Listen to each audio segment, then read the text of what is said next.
right, welcome to Process to Perform, helping you harness your potential on the way to greatness. I'm your host, Mike Wall. A quick thank you to everyone. I think this is the 5th episode that we've done here since the COVID-19 pandemic has arisen. And I know there's many options out there, and I hope this can provide some entertainment and valuable information to you as we are all hopefully physically distancing, but still socially gathering, whether that's on the phone, on Zoom. I think Zoom's probably stock price has tripled in the last 2 weeks, but I hope this is providing some information and some entertainment for you. You know, these topics for me, honestly, they're just a lot of fun to think about, how to get the most out of your passion. And the idea of developing players, developing athletes is clearly something I have a passion for. I've spent, the last 5 years really studying athlete development, from the scientific side, looking at the physical, the psychological, and the emotional, thinking about anecdotal evidence not only from my own career and things that I could have done differently, but also from not only other sports, but with this new generation of athletes I've been fortunate to work with in the NFL for the last 5 years. And then, of course, as a parent of two competitive young athletes, what the pressures and expectations are for them at a much earlier age than certainly I had to deal with. And then what dials can we turn even at that young age to have the greatest positive impact on their careers? And all of this has really led me over the last couple of years to develop Unrivaled Systems. It's a skill development platform. It includes objective assessment of technical measurement, behavioral cueing, habit formation, and routine development. And so the objective there has been to deliver systems to individuals, to organizations that improve their ability to make decisions and execute scheme at the highest level possible. Now, like I've said before on the show, the process of becoming the best version of yourself does not change because of your age. The only thing that does change is the intensity and attention from external variables. So thank you. This week I want to get into how we learn, how we acquire habits, and what are the consequences of acquiring those habits. So for parents and coaches, how we stack skills on one another is a fascinating topic. It can really help us understand what's going inside the minds of our young athletes. So how do we learn? What is exactly going on? What's taking place in the mind of an athlete as they go through the process of improving? If we looked at somebody like Simone Biles, she's rewriting the record books right now in gymnastics. It's a non-confrontational sport in that we usually talk about confrontational sports on this, things that consist of a 1v1 matchup at some point during the competition. But gymnastics is unique in that it requires the absolute highest level of discipline given the consequences of doing something incorrectly. Now, my daughter spent a few years as a competitive gymnast when she was younger, and I can just say that it's possibly the most demanding workout regime I've ever been around. A high level of technical discipline and maybe the highest level of physical exertion I've ever been around. Now, every single time Miss Biles went through her bar dismount in practice, for example, the level of concentration required, the dedicated practice, it was forcing a circuitry change in her brain. Myelin was streaming this mind-body connection to make her basic and more advanced movements automated, permanent, and efficient. Now, this is easy to visualize when watching her floor routine. The level of technical detail required to master every bit of that routine would be next to impossible for someone who had not spent years developing the right mind-body connection. Now, if we were able to look at Miss Biles' brain or any human brain, we'd see that the frontal lobe makes up about 35% of the entire brain, which is in line with our distant relatives, the great apes, but a far cry from your four-legged friend sitting over on the couch right now looking at you like he wants to go for a walk. Now, the frontal lobes are the most recent development in the human brain, and they're responsible for a number of crucial functions, including future planning, decision-making, gross locomotion, and then also language development. Now, the difference between us and the great apes is that our frontal lobes hold a phenomenal amount of white matter consisting of a lipid that we call myelin. Now, myelin is a fascinating topic. If you have a chance after this, go Google myelin. It's worth your 10 minutes. Myelin essentially, every time you learn a new skill, every time you go through a dedicated practice to learn anything, whether it's how to cut with scissors or whether it's learn how to take a jump shot, anything that you're doing that's dedicated practice, you're forming these new circuitry pathways in your brain, that mind-body connection. Myelin myelin sheath wraps itself around those pathways, and it creates permanence and it creates efficiency. So it's going to make that ingrained part of your dedicated practice, hours and hours and hours of dedicated practice. It doesn't happen after one session, after two sessions, but after hours and hours of dedicated practice, that pathway is going to be rooted into your brain. Myelin's going to wrap itself around it. It's going to be permanent, and it's going to be streamlined. It's like putting one of Elon Musk's Hyperloop inside your brain. It's going as efficiently as possible. So imagine you grew up on a farm, or you grew up somewhere where the house was, a mile from the main road, and you needed to walk to that main road to get your post office, your mail every day.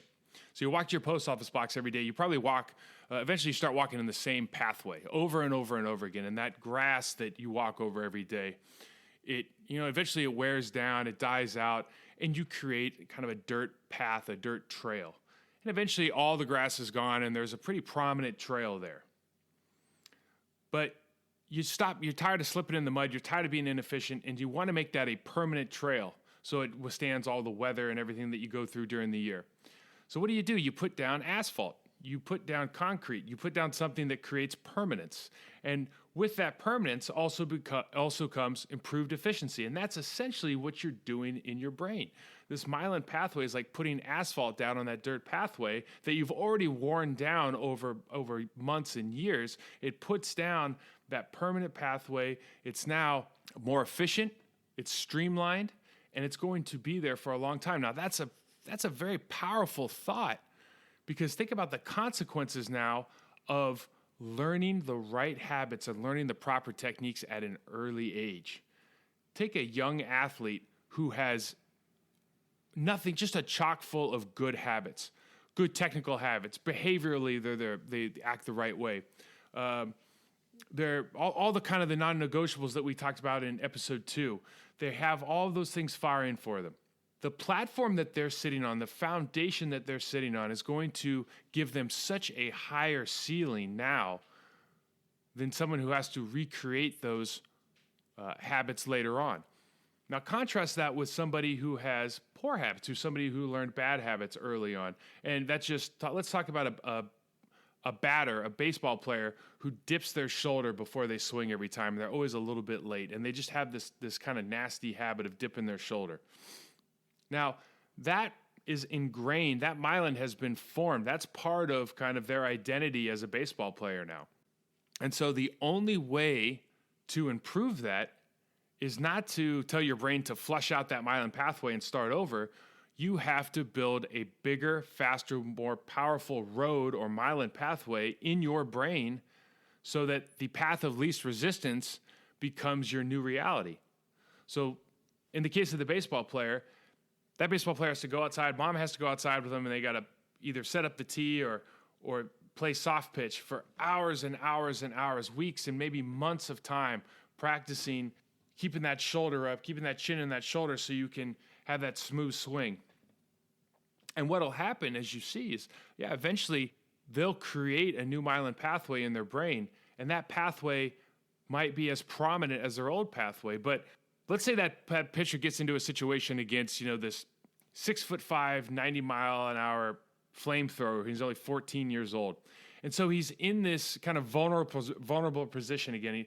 That person's not as confident as they used to be. That batter's not as confident as he has been over the last couple of months as he's been kind of recreating his swing. You see that habit. You see that shoulder dip again. Well, why? It's because that myelin pathway never left. And so the path of least resistance when you're under duress might revert back to that bad habit. And so it's so crucial. If you do have a bad habit, you now have to build a larger road. That asphalt going to your post office box has to be like a highway now, because you have to make that the path of least resistance, or you'll fall back on your old myelin pathways, on your old bad habits. But maybe more importantly, that it's so important to get our young athletes doing things the right way as early as possible. Now, I can just give you my story. When I was 22, I was playing left tackle for the Green Bay Packers. It was my third year. I had come out of an option offense at the academy, so I had no idea how to play NFL-style offensive line when I got to the league. But we've talked about before, the academy really sets you up to understand kind of how to work hard, how to play through the whistle and do all those, like the little things. I had a fair enough amount of those non-negotiable character traits that could propel me to be to stick around. So I was playing. I got moved from left guard to left tackle at the end of my second year. So now I'm playing left tackle my third year, but I don't know how to pass set as a tackle. I don't know how. I don't have the technique. I don't even know that I don't know it. I just know that I always short set, and you have some success, but quite frankly, I didn't spend the time that I needed to technically to overcome what my bad habit was, which was getting out to somebody as fast as possible, understanding that if I hit him, the game was over. But if he got me in any way, he now has a short corner to hit the 3-time MVP in the back. So what inevitably happens is these guys watch film too. They understand that, hey, all I got to do is change direction, wipe his hands off or something, and I'm going to have a short corner and I'm going to have field days. And that's what happened to me. And even as it's happening, sometimes you don't know what you don't know, so you don't really know how to fix it. And so I didn't really know or understand how to fix this problem, or maybe I wasn't honest enough about what was going on to fix the problem. Looking back, I'm not quite sure. I think it's a little bit of both. But I was benched. So I'm in my third year, and I'm going to be out on the street. Like I have what the worst word in the world is potential. I have potential, but I've demonstrated that I can't. I'm an offensive lineman in the NFL who can't pass set. Like there's not really a whole lot of room for that. One of my coaches used to say, you're only two bad pass sets away from the bus stop, right? And I'd given up my 2 early on in that third season.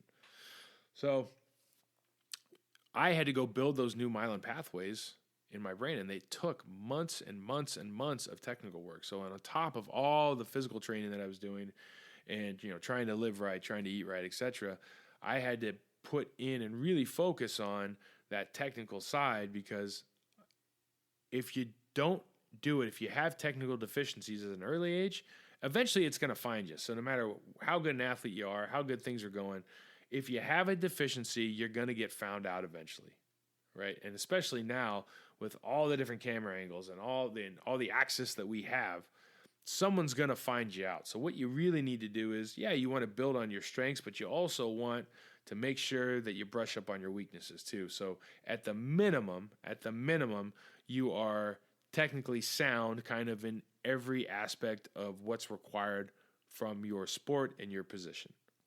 And then look at those things you excel at. Double down on those, because they will become your differentiators.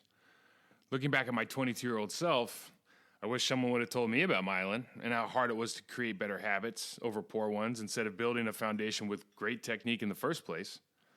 Could have saved some pain for sure, but here's the good news on myelin. Research has found that physical exercise, cardio activities, and weight training in particular is correlated with improved white matter integrity in the brains of those who participate in those studies. So this makes me think of an article I read about athletes being kind of geniuses, but of a different sort. And it talked about how the ability to read and react with technical precision was akin to a master chess player playing against multiple boards at the same time, or a world-class mathematician solving unsolvable problems. So this is great news, right? Because if you have a passion to do this, now I'm giving you some scientific backing to say that, hey, go outside, spend some more time exercising, spend some more time lifting those weights, going through your technical movement, doing that cardio, because you're actually helping the white matter in your brain become a more integral part of the process.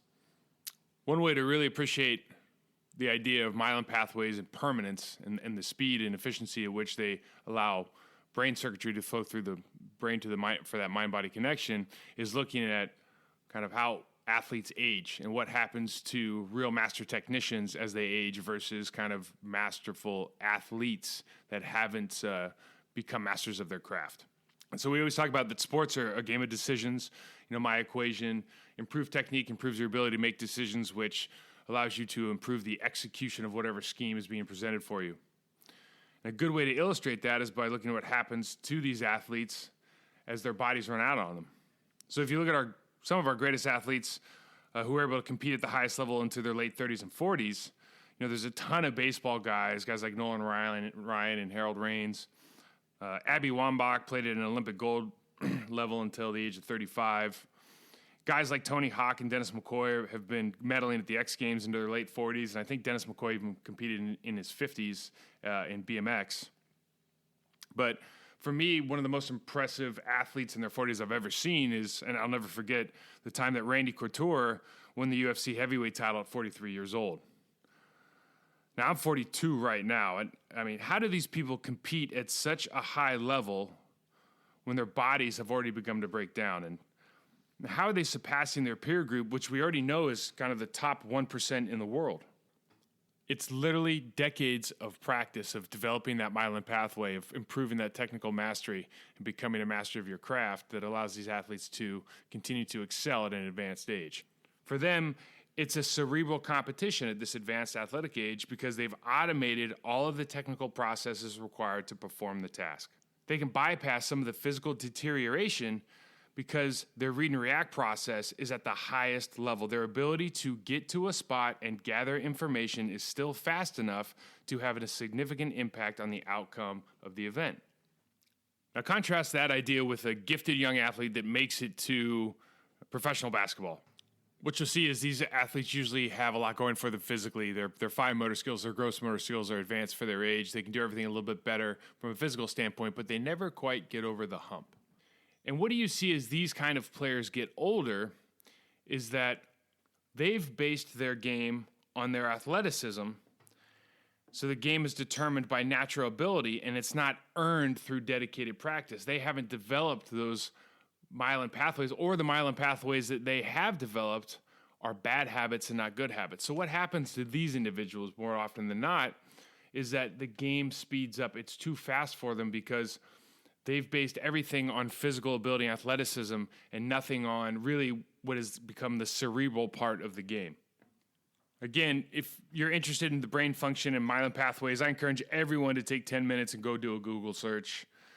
And if you want to get further down the rabbit hole, there's a great book by Ian McGilchrist. It's called The Master and His Emissary. I highly recommend it. It's about the different hemispheres of the brain, or the theory of different hemispheres of the brain.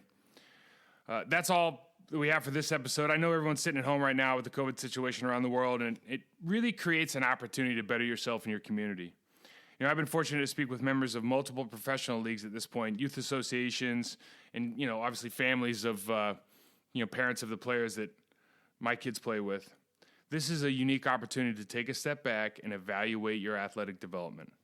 You have the opportunity to take an objective look at your process and make adjustments right now that are going to affect you for years to come. It's not just about recovery or making it to the next game right now. It's an opportunity to focus all your energy on improving your process, modifying your non-negotiable character traits, and setting yourself up for future success. I wish you the best. Stay healthy out there. Good luck, and we'll see you next week.